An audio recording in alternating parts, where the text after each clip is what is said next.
In the small town of Willowbrook, where people lived by tradition and expectations, a little girl named Martha Reynolds was different from the start. While other girls played with dolls and practiced their curtsies, Martha was fascinated by strength. She watched her father, a blacksmith, lift heavy iron tools and swing his hammer with precision. His arms were thick with muscle, and she admired how effortlessly he shaped metal. "Strength is more than muscle, Martha," he often told her. "It's about willpower." One day, when Martha was 12, she wandered into her father's workshop and tried to lift one of his heavy iron rods. It barely moved, but she kept trying. By the time she was 16, she was stronger than most boys her age. But the world didn't take kindly to strong women. "Girls shouldn't be lifting weights," her mother scolded. "It's not ladylike." "You'll never find a husband if you keep acting like a boy," said the neighbor women. Martha didn't care. She had found something she loved, something that made her feel alive. One day, while running errands, she passed by an old, dusty gym. Inside, men grunted as they lifted barbells. The sound of clanking iron called to her. She stepped inside, and from that moment on, her life changed forever. Martha was the only woman in the gym. The men laughed when they saw her. "You lost, sweetheart?"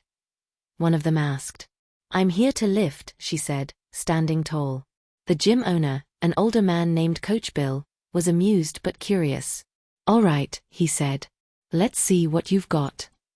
He handed her a small dumbbell, expecting her to struggle. To his surprise, Martha lifted it with ease. Then, he gave her a heavier one. She lifted that too. From that day forward, Coach Bill trained her in secret. He saw potential in her, something rare, something special. Martha trained harder than anyone. While the world outside whispered doubts, she pushed herself beyond limits.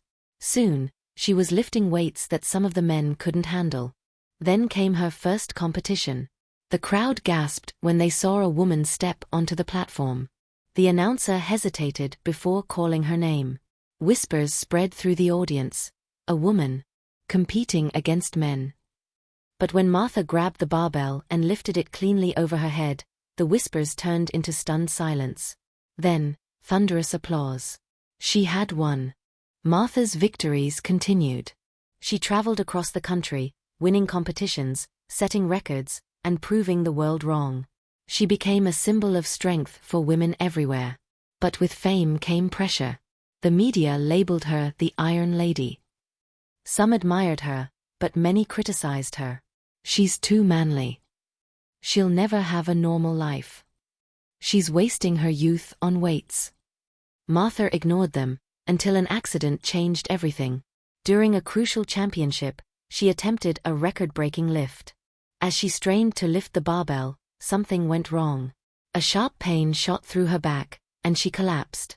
The doctors told her she might never lift again. Her family urged her to quit. "It's time to settle down, Martha." Heartbroken, she left the sport she loved. She married, had children, and lived a quiet life in Willowbrook. Her past faded like an old photograph, tucked away in an attic full of forgotten trophies. She was no longer the Iron Lady. She was just Martha Reynolds, the old woman next door. Years passed. Martha's hair turned silver, and her body grew frail, but her spirit remained strong. One day, she overheard a conversation between some neighborhood kids. "You can't compete," a boy told a young girl named Emma. "Girls aren't strong enough to lift weights." Something inside Martha stirred. That evening, she called Emma over.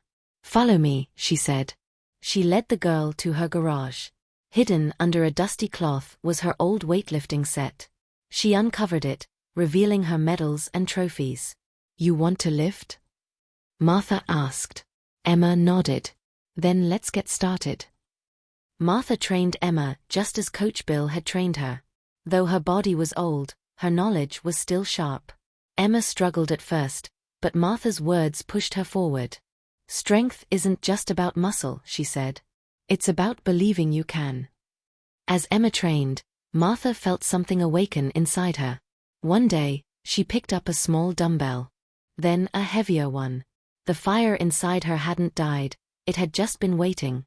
The day of Emma's first competition arrived. The crowd was full of skeptics. But when Emma stepped onto the platform and lifted the barbell high, there was no denying her strength. She had won. As the crowd cheered, Martha stood in the back, smiling. She wasn't just the Iron Lady anymore. She was a mentor, a teacher, a legacy. And that was the greatest victory of all.